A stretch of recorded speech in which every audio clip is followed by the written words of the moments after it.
Yes. Maybe. It can happen. I guess it depends on my brain that day. Right.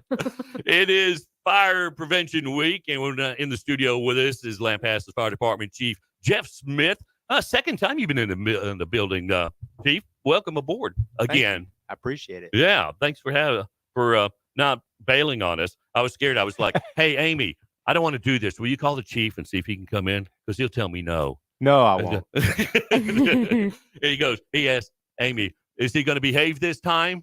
Yes, I did. And I had to lie. I said, "Yes, I'll behave." So he came in. Did she tell you exactly what I said on that? Oh, she asked me if I was going to behave this time. And if you said that you were going to behave, I would not be here. I only want you if you're going to be yourself while I'm here. I don't want anything that's censored or I don't want to be it's fake. not random. Yeah. I want it to be real. Well, I want it to be genuine. This is about as real as it gets. I like it. Well, it actually gets a little worse, but I'm on my best behavior. Let me put it that way. Okay. Right. It's a National Fire Prevention Week. Of course, all this week has been. And we're just now getting you in because you are a busy, busy man. I am. And your voicemail is full and you can't leave any voicemails. Yeah, that's what I was told. Now, the last time I tried to call you is the same way. In defense of that, we just got new phones. Oh, come on. Wow, that feels up fast. They just updated that. I don't know how that works, but I think that somehow when I got the new phone, I had to redo my phone welcome. Hey, this is Jeff Smith or whatever. Yeah. And then I looked at that and I was like, I do have a lot of voicemails in there that I probably need to delete. So I get it. You're like Casey. Casey never listens to her voicemail. I'm working on it. And if it's an emergency, call 911 because she's not going to help you. She's not going to return a text or a phone call from you. Texting is the best way to get in touch with me. Oh, is it? Yeah. And that same number that you call me on, you just text it. Okay. And I'll get back on the text that. I have over 100 unread For messages. an old guy, I'm pretty up to date on the text. Look at you, Mr. Sophisticated, Mr. Technology. Exactly. Let's jump into Fire Prevention Week. What is this? I mean, I know what it is, but what does it all entail? Well, for us here in Lampasas, what it entails is, hey, start with the beginning, make people aware of it, get out on the radio, get in front of city council, get a proclamation from the mayor. But it really starts probably 6 to 8 weeks ahead of that, getting all the stuff together, getting with the schools, because that's a big deal of what we want to do. We always want to stay in the schools with the kids and get that exposure with them because they're not getting that type of information the majority of the time from anywhere else. And it's just simple stuff from, hey, exit drills in the home where you have a plan of how to get out of your house if for the, something happened and you needed us to be there, where are you going to meet, having a meeting place out there, stop, drop, and roll, learn not to burn, all those types of things. But, this year's is really about cooking safety. And I know that in years past, we've discussed that. And cooking fires are really still a very common thing. And cooking fires really may be the least of it because, if you don't do simple things like turn the handle of a pan that you're cooking in on the stove away from where, your toddler can come up there and grab hold of that handle, then they pull whatever's in there on top of them. Yeah, it's a nightmare. It is a nightmare. And that you would think a lot of that stuff is obvious, but you don't think about those types of things when you don't have kids anymore. And so then, you get into that and all of a sudden, hey, now you and your sweetie, you've been married or whatever. And now all of a sudden you got a kid and then they start walking around and now they're at risk for that because you just haven't ever thought about those types of things. Same thing with, hey, always keep a cup of flour on there. So in case you have a grease fire that gets up, I'm gonna throw that. That was going to be my next question. How do you extinguish that without looking for the fire extinguisher? Flour? No, don't use flour. Put the lid on top of the pan. Always have a lid there. Put the pan on there. There's 3 things that make a fire, and that's heat and fuel and oxygen. If you take the oxygen away, there goes the fire. Taking the fire away. Now, a lot of people will say it's not a fire triangle, it's a fire tetrahedron. So you have. Oh, you used a big word. Yeah, you have fuel, you have heat, and you have oxygen, and then you have a fire chief. So if you take any of those things away, the fire will go out. And not sugar. No, not sugar. But no, you don't want to throw any flour in there because then you knock it all over the place, and now you have a fire down underneath where you're cooking. Plus, you can have that dust explosion like that. So now, you want to stay away from that. Is there a certain fire extinguisher that won't work in the kitchen? Won't work? Yeah. You don't want to use water. You don't want to use a water can, as we call it, a water extinguisher. Same thing. You're forcing that water down into that pan, and you're going to disrupt everything. and it's And the gonna go grease out go- over the yeah. top, and you're gonna have a grease fire that runs all over your cabinets. So is there a fire extinguisher that is compatible with every type of fire? Best fire As extinguisher. far as household Yeah, stuff goes. best fire extinguisher to have in your house. Go down here to Ace Hardware, go to Walmart, go to Tractor Supply, go to any of those places that are here, and get just a little 5-pound ABC extinguisher. ABC. ABC. It's for a A fire, a B fire, or C fire, electrical or grease, or just ordinary construction. Oh, to take care of Ordinary everything in the combustibles. household. Yeah. Okay. And if you have one of those in your house, in your kitchen, you don't have to have it prominently displayed on your countertop with your cool vegetables, Casey and does. fruits and all that kind of stuff. Well, Yeah. when there's a Casey needs need, to. when there's a need, Yeah. keep it close, you know. But if I know you don't put sugar on it. yeah. But a lid My on a experience. pan goes a long way. And then that fire extinguisher that's over there in your little pantry or whatever, just reach over there and grab it and pull, aim, squeeze, and sweep. Pass. Pull, aim, squeeze, and And sweep. call Chief. Yes. Say, you ain't going to believe what I did, Chief. Yeah. Yeah. And you know And what? hope you don't get his voicemail. If you do, yeah, dial 911, not 512. You would not believe how many little fires that you have in a kitchen like that. And people go, oh, I don't need to call the fire department. Well, you probably do, because we need to come check and make sure that it's not up back behind the cabinets. Oh, yeah. It's not into the plenum or anything like that. So never hesitate to call us. Wow. Like We're nice. Majority of the time, Most. we're nice. No. Yeah. If they're not, let y'all me are know. nice. Y'all are nice. Is it possible if the vent would suck some of that stuff up inside? It's no different than a chimney. Yeah. In your fireplace. It's no different than a vent hood in a restaurant. If you have a vent hood in your home, you should be cleaning that on a somewhat regular basis. Oh, Obviously, if you are a commercial kitchen, yeah. you have to have that inspected once a year. Oh, don't even Yeah. think about it in the So house. they're required for that. So in your house, you're probably not cooking quite as much as what they are in a commercial kitchen. But you should make sure that it's all tight, because you're sucking that up. You're drawing that up in there. And now you're drawing flames for however long that lasted. Oh, And yeah. if you have a crack somewhere in that vertical chimney, it comes out through that crack, and it's up against a member of construction of your home, like a roof rafter or something like that, Oh. or ceiling joist, then yeah, it could catch fire. So how do you clean those things? You have to have somebody come in and clean them? Yeah, you probably have somebody come in and clean them. Oh, wow. I never even thought about that. Yeah. Scary stuff. Yeah. And grease is up in there, depending on how much you use grease and everything. Now, what about these kitchen towels? Can you throw that over it? No. No? Kitchen towels are always going to be flammable. Now, I have seen on the internet, they show you all these commercials on the internet, and they've got even firefighters that are throwing some type of a fire blanket over the top of a grill or over the top of a stove or whatever when something's gotten on fire. I don't know what product that is, and I couldn't even begin to endorse it, so I don't know. But it's if not that's anything you're serious. going to get out of your linen closet. No, Yeah. you're not going to open the linen closet and get that out of it. Okay. So I guess the best thing, just get an ABC extinguisher then. ABC extinguisher or the lid. For the lid. The lid. Okay. That goes a long way. It sure leaves a mess, though, doesn't it? It does. We'll come investigate, see if you have any fire, but we're not going to clean up. What? Yeah. No. Now, you can maybe talk to some of the guys and hire them on their days off or something like that, but Dang. no. Ain't going to clean up. And you're going to find, if you have any type of a small fire in your house, you're going to find every single spider web in your house, because that smoke will go throughout and it will stick to that spider web. Really? Yeah. And so it's kind of like, you come over there and everybody always goes, oh, pardon the mess, and it's like, hey, I'm sure you're a good housekeeper and everything like that, but when you have a fire and that smoke goes in there, you genuinely will see every speck of a spider web and everything else that's there, whether it's underneath furniture from the leg up to the Wow. bottom of it, or up in the corner or wherever. Interesting. You're going to see a lot in that. Yeah. So be sure you clean your house before you Before you get a call. fire on there. Yeah.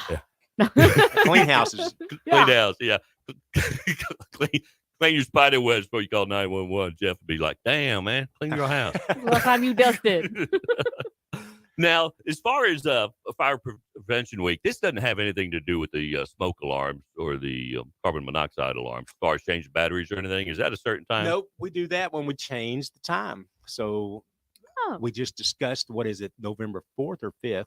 It's the weekend after Halloween. Yeah. And whenever you change your clocks, we'd like for you to change the batteries in your smoke detector. And the reason that we ask that is because You're going to do that twice a year. That way you make sure you have good, fresh batteries in there. That way they don't wake you up in the middle of the night for a false alarm. More than likely, Yeah. you're not going to be involved in any type of a house fire or anything like that, but just always good practice whenever you change your clocks, change your batteries in your smoke detectors. And that's all of them. Now these new homes, or recently new, I guess, aren't they hooked to the electrical system, They're all wired together. wired together? Okay. Do So they they still have batteries? They do, but you should replace them anyway, because if you have a fire and if it's involved in your house and it gets into the wiring and everything, that smoke detector, if it doesn't have a battery backup, it won't activate. Don't go. Yeah. And if one of them goes off, they all go off. Really? Yeah. Yes. So we actually get a lot of calls. We go to people's house, to their homes, because, hey, I've got this, all my smoke alarms are going off and nothing's going on. Well, it's actually, you have one bad battery somewhere in there because you didn't change them every 6 months. Yeah. Yeah. And so now you have to figure out which one it is, and you just change that. And typically what we do is we just go ahead and change them all. Yeah. You have that Probably many smart. batteries. Yes. Yeah. Yeah. Now, in addition to that, and I only learned this, we've known each other for several years, but I guess the first time, 4 years. Yeah. You've been here for 4 years now? 4 years. Yeah. Well, along with that comes the carbon monoxide Yeah. alarm. And I didn't even know you're supposed to put those down low. Uh-huh. Now, a lot of people will debate with you whether it's, so you look at the specific gravity. I know that's a big word, but the weight of carbon monoxide Mm-hmm. as opposed to just regular room air. And typically it is heavier than room air. Now, if you're circulating things around, if you've got some fan in the corner blowing it up or whatever, yeah, it can suspend up in, but you would typically want your carbon monoxide alarm to be low. Plug it into How that low wall is right there. low? Just whatever the electrical outlet is there on the wall. Oh, okay. They're typically a certain height and everything according to code. If you have one that's up high, that's not against you or anything like that. But some people would say, oh no, I've got one right up there. Well, I would rather have one that's low. So My Yeah. parents lived in Round Rock, and they had a unit in their attic, and they had a carbon monoxide alarm there as well. And had it not been for that, they would have woke up dead. yeah, I can tell you, I would suspect that the biggest thing with that is, and we just kind of went through that season and are still going through it. You have a water heater, you have a gas furnace, and it has to exhaust all that, like we were talking about with, your cooktop, if you've got some type of a plenum that takes all that out of your house. So on that water heater and on that furnace, it's going to take all the carbon monoxide out through the roof. It's got a little vent stack. It can have that same crack in there. A big thing that happens with that is when you get a new roof. And remember, we had that hailstorm last November, the Yeah. Friday after Thanksgiving. And since then, we've been re-roofing all these homes around here. Well, they come out and you want to make sure that those things are put back together correctly so that they exhaust that out of there. Well, how do you know? Well, you should just look at it. I mean, have a professional do it. Whenever the roofers do it, make sure that they come in there and make sure that it all draws correctly and everything. That's where that in the attic, because if there's a crack somewhere up in there in that piping that takes all that out of there, it will start collecting up into the attic space and everything. Yeah. So Okay. that's probably how that was associated with that. Now, if a home is all electric, is it necessary to have a carbon monoxide alarm? Oh, you're going to get me in trouble here. I think you should always have a carbon monoxide alarm. And the big thing about it is Where would it come from? from outside from a vehicle. Oh, really? Yeah. Okay. Oh, like in a garage. In a garage the or anything house. like that. Yeah. Makes Okay, that sense. makes sense. Yeah. And even if you're say, well, I'm out here in the country, I don't have anything. I don't have a garage. I don't have this or that. Well, where do you park typically when it's cold? You're typically going to park closer to the home. Well, depending on where that muffler comes out and where that exhaust is, and you sit there and what are you going to do? Well, Wait it's for it to cold. I'm run. going to let it run. And so now you're sitting there and you've got your car started trying to get it warm and everything. And you're breathing that in slowly but surely. It may not affect you because you're the one leaving in it, but then somebody just got off work and now they're taking a nap on the couch and that carbon monoxide is kind of lingering in that home. How long does it linger? Does it have to have a vent to escape, or does it stay there for hours? I don't know. I don't know the answer to that. I don't know how long it takes it to dissipate. I know that we have been on scene before where we've had carbon monoxide, and we'll open up all the doors, we'll set a fan, and we'll blow it out. And it, depending on how much is in there, I mean, I've seen it take as long as 30 minutes when we're trying. I mean, we're actively trying to push that out. Exhausting. Yeah. Yeah. Really? But the big deal with carbon monoxide is the prolonged exposure. The longer that you're there with it, the longer you're exposed to it, the more hazardous it is. And what carbon monoxide does is it acts like when we breathe, we bring in the oxygen, and the oxygen attaches to our hemoglobin. Mm-hmm. Carbon monoxide has a greater affinity that's attached to your hemoglobin than what oxygen does. They actually compete, and it will push oxygen off, and carbon monoxide will attach to it. And you have to circulate that through your body to get rid of it. How can you tell if somebody's suffering from carbon monoxide poisoning? Oh, I got a headache. I've had a headache for some time. I just don't feel good. I'm tired. It's very similar to the flu. Really? Oh, wow. Very similar to the flu, but everybody in the house has it. Okay. Everybody in the house has it. But as with most things, hey, I'm a young, healthy male. It doesn't bother me nearly as much as a young person or an older person, an unhealthy person versus a healthy person. So you need to be aware of those things. That's good to Interesting. know. Yes. Yeah, especially this time of year when everybody's Yeah. furnaces. It's now Firing up. say now knowing that furnaces are going to start firing off here. What's the? I guess they run on a pilot. Uh-huh. Is it? Yes. So is it now with the equipment today? Will that gas cut off if that pilot's not lit?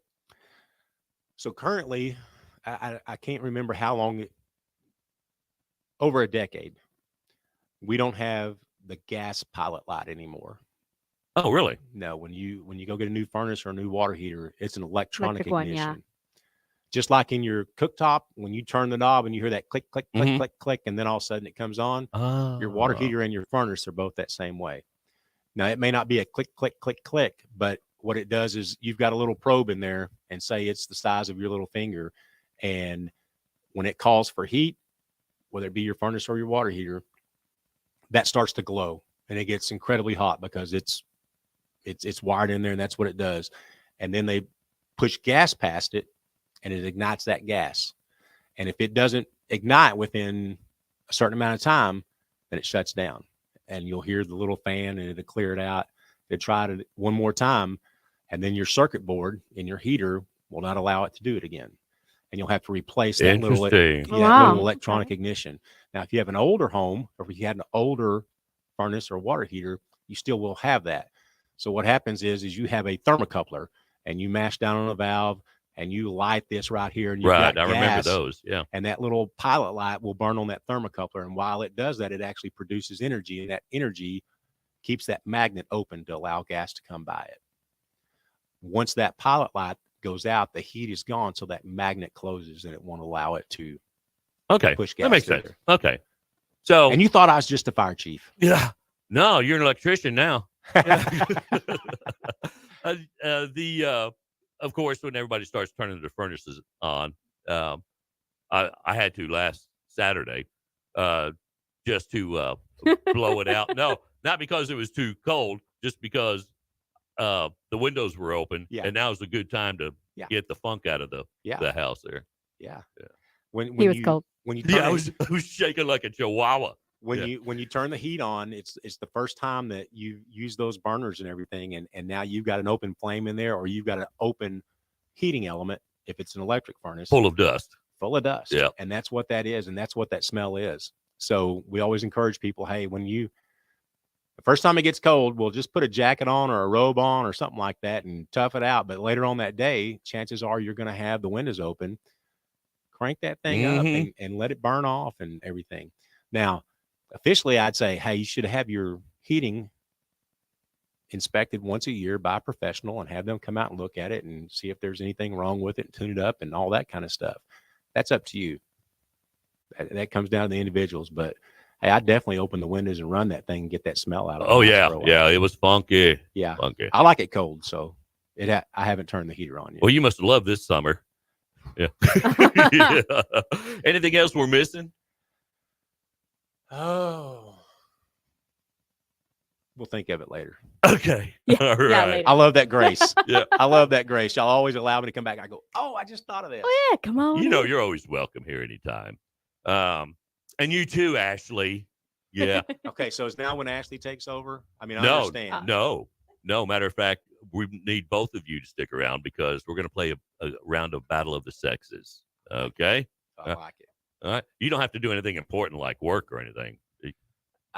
I've got plenty to do. Okay. You're the chief. You can do whatever the hell you want to do. I can always delegate There stuff. you go. Yeah. It's nice to be the king. All right. Battle of the Sexes with Lampasas Fire Chief Jeff Smith and Ashley Elizabeth from Do Lampasas coming up. It's 8:30, 8:30. Mix Online, your hits from the 80s, 90s, and today. Good morning. Ken and Casey in the morning. Because you know